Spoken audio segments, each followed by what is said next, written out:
But Ronan, let's switch gears and talk about our boy Jezza, our boy Corbyn. Because we've talked about it a little bit on this show, but Anna and I are just a couple of Yanks. What's happened? What happened to Corbyn? What happened in the Labour Party? Explain that to us. Give us the inside scoop. Well, we lost. I mean, but yeah. the broader, Sucks. the longer, fucking hate it. The longer, fucking hate it. Yeah, answer, and I think we have to be real about that's the big picture. The longer answer in this case is that Jeremy Corbyn has been suspended by the party. It was because of his response to an EHRC report into anti-Semitism in Labour.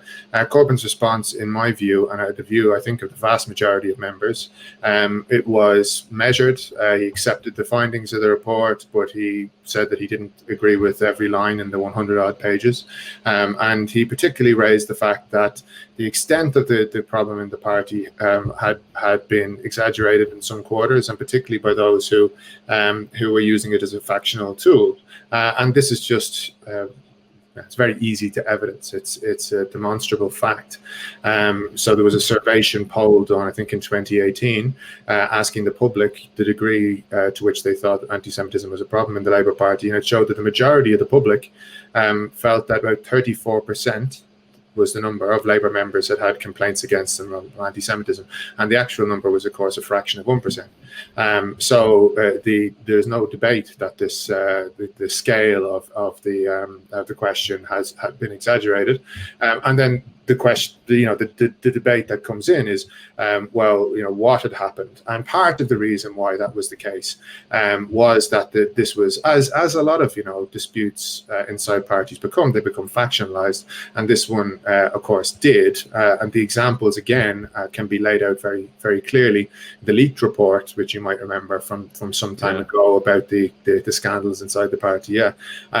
Margaret Hodge, who was a senior figure on the right of the party, was found to have made all sorts of grandiose claims about having had 100 complaints about Labour members that were bona fide nailed on anti-Semitism. And when it went in and people looked into it, I mean, 80% of them weren't even members of the party. So like it was being, these questions were being drummed up, put out in the Twitter accounts, put out in the press, and so on, without anyone evidencing them. But Corbyn did accept, and which I think he should have, and was the correct thing to do. The examples the HRC provided, where there were real problems with this question, he produced a statement that accepted the findings, called for them to be implemented swiftly, about professionalising the kind of processes in the party where there are complaints and so on. And he was suspended anyway. And the truth is, they were looking for an opportunity to suspend them because of the nature of what the Starmer project is, because of what they think is their path to victory, which is that fundamentally they believe that the way to make Labour electable again and to get into power with their politics is to break with anything that might appear radical, to break with that socialist past of recent years. You saw this from the earliest stages when they left the left out of the shadow cabinet. Obviously, they sacked Rebecca Long-Bailey, who was our candidate for the leadership. Now, even the junior people who were in the so they left out of the senior shadow cabinet positions. Now even all the junior ones who were in minor positions are gone. They appointed a directly and brazenly factional general secretary, a bit like your own Tom Perez in the DNC. They forced the left they forced resignations of key figures on the left by pushing through lines on like abstaining on the Spy Cops bill, which is a really dreadful piece of legislation that allows police and intelligence services, and actually a lot of sectors of the state beyond that, I don't go with that, but it's so wild and so broad, to intervene in trade unions, social movements, and so on. It's an effective immunity charter for the police to engage in activities where, like in the recent past, it has been discovered that a lot of this was going on, that they were spying on our movements. This is like providing legislative basis to make it almost impossible to criticize them. So there's an inquiry going on at the moment, parallel to all of this, that is talking about how police intervened in left-wing movements and had relationships with women under false names, and had kids, and years-long relationships, and then disappeared. And the Labour Party is supposed to now not stand up against this. And, you know, when a leadership pushes stuff like that through, obviously it's an attack on the left and everything that we stand for. And most recently, just in the last few days, they've been suspending Labour Party members who are in positions. I want to raise the solidarity with my comrades in Bristol, who, when they tried to pass motions in support of Jeremy Corbyn in the wake of his suspension, themselves got suspended just for discussing it within the party structures. So wow. So there, I mean, it's a prolonged, it's a prolonged attack on the left, and the reason is simple. These people, you know, it's not possible for Keir Starmer to go out there and present himself as unthreatening to capital and big business interests if he's got, as part of his coalition, a load of principled socialists who want to stand up against, you know, the powerful and wealthy. And so it has to be very public that we're going to be pushed out, that we're going to be marginalized, and we have, you know, and this is all part of that exercise. Ronan, before I ask you my next question, I just wanted to read a kind message that someone left in our YouTube super chats. Idabito writes in and says, Tribune magazine, which Ronan edits, is magnificent and worth subscribing to. Very stylish and substantive left-wing content. So especially wanted to you know, make sure that I read that. Yeah, yeah. So is Jacobin. It's the most important part. Yeah. No, this is great. You know, no, we get it. Like, we need to have the right message, but look good while doing it. 100%. But, you know, everything that you just outlined, Ronan, it just makes it abundantly clear that leftist ideology has no place within the Labour Party. I mean, they're at war with leftists. It's so clear. And just to draw some parallels between what Jeremy Corbyn experienced to what Bernie Sanders experienced, you know, the most toxic and effective way in destroying someone's reputation and someone's message is to immediately accuse them of either enabling some type of racism, sexism, anti-Semitism, and, you know, essentially label them as either apologists or people who engaged in that type of behavior themselves. And what I'm curious about is, was there any skepticism toward that report regarding anti-Semitism, or did the media simply report it and the general public bought it without really questioning it? Oh, well, of course. I mean, the media, there isn't really any voice, despite the fact that, you know, the leader of the Labour Party for 5 years was a socialist, that he had a mass base inside the second party of the state, that in 2017 he came within a few thousand votes of potentially becoming prime minister. Despite all of that, there was never a substantial section of the media that defended our positions on the left. And that's just the truth of it. The Guardian, New Statesman, Mirror, all the rest of these, the traditional kind of institutions in the media on the left refused to defend the Corbyn leadership, and in fact were probably the most enthusiastic in attacking us throughout those years.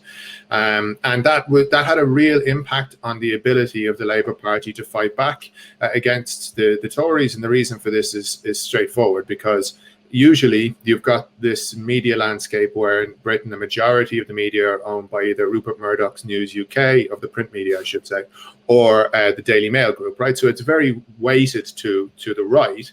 And what you need to have then is at least some pushback from the centre-left media in order to stop the waves of right-wing attacks from washing over your party and your project.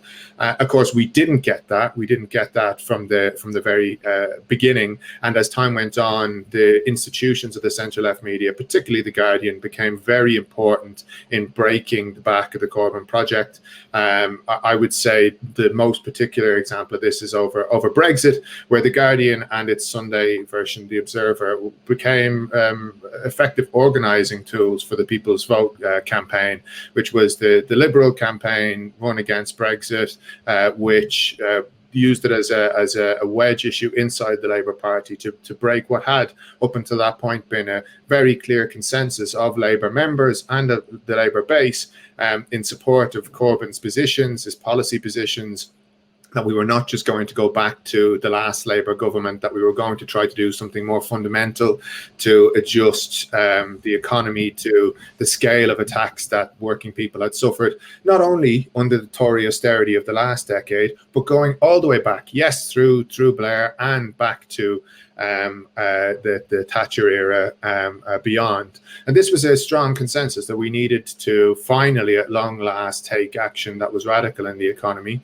And the way in which this was broken apart was to try to realign British politics along a culture war basis, which is what the Brexit debate was. The Brexit debate was a debate fundamentally between more well-educated urban populations and who are younger, and older populations, particularly in kind of towns, post-industrial areas, and so on. In the latter of whom had voted Leave, and the urban populations largely had voted Remain.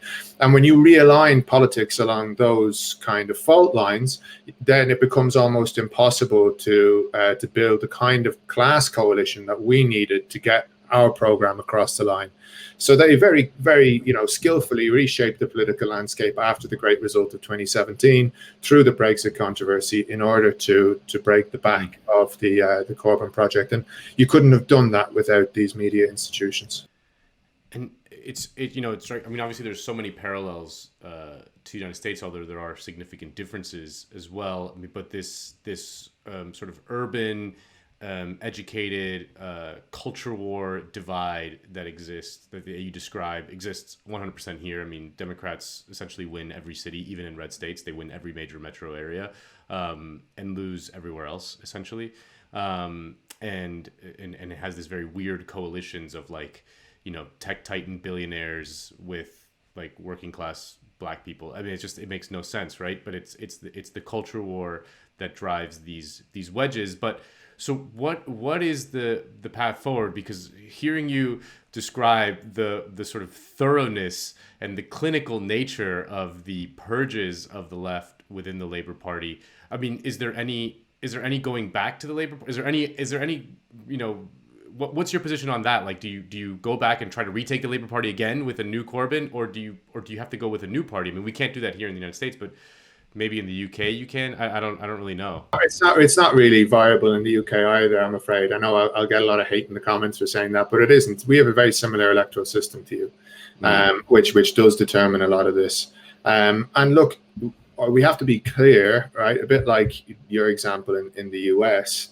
The centre is not part of the same political project as us at all, and if we're about fundamentally transforming the economy to put power and wealth back in the hands of working people, they're not about that at all. So we're not part of the same project. But is it better to have Keir Starmer as Prime Minister, for instance, than Boris Johnson? Is it better to have Joe Biden than Donald Trump? Yes, it is, and you've got to be fairly clear-sighted about that, because if you're not, what you do is you kind of allow the acceleration of some of the worst aspects. Say, for instance, the Tories, who introduced the Trade Union Act in their last government, that was a direct attack on our ability to organise in workplaces by introducing all kinds of thresholds for voting to get over the line. So basically, you can only have a strike if you're getting a majority of people who are turning out, and then you have to win the majority of that, and so on. So they've across a whole workplace. So they radically transformed how possible it was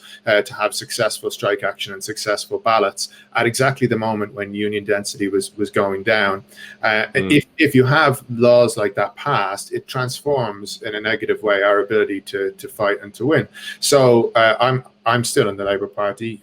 We shall see how long all of that lasts, insofar as we may all end up purged. But the bottom line of it is worth fighting. And part of the reason why they're coming for us now in the way that they are is they know quite clearly that while the left has a voice, a substantial voice, while it does, like, for instance, what it did yesterday, and it wins a majority of the constituency seats in the National Executive for left-wingers, for socialists who are clear and unambiguous socialists, while it continues to be able to do things like that, it continues to have access to the mass of the population to make socialist arguments. And one of the reasons they want to drive us out of the party is that they want to close that window. They want to prevent us from having that access, because they know full well that over any kind of longer period of time, the way in which Keir Starmer and the middle of the party, let alone even the more right-wing elements, want to win is by seeming more respectable, like they're a steady pair of hands, like they're the responsible kind of that they're responsible in government. It's the exact opposite to what we're arguing for, which actually the majority of people want, which is really fundamental change in the way the economy works, to put, to change the nature of what it's like to work and to live in this country. And the real challenge for us, and the problem is, we can't just take over the center-left coalition. I think a lot of people on the left thought that we could just be them, but like more left wing. So we could play the culture war game, but just be more left wing. We could do, for instance, or they still think now that we can do like what you guys have now, which is the suburban Republicans having been won over to the Joe Biden Democrat coalition, and we can just somehow like take over at the head of that ship and shift it in our direction. We can't. Fundamentally, the bedrock of the left wing's coalition has to be people who feel in their gut that there's an injustice, that they work hard, but that they can't get on in life. And the reason for that is that the system is rigged against them.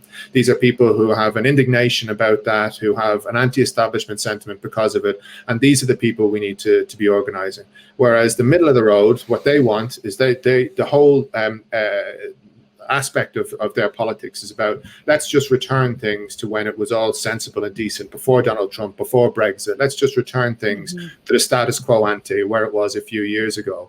And their whole way of looking at politics is that, it's with a degree of superiority, that we're better educated, we're smarter, we run the show. I know that.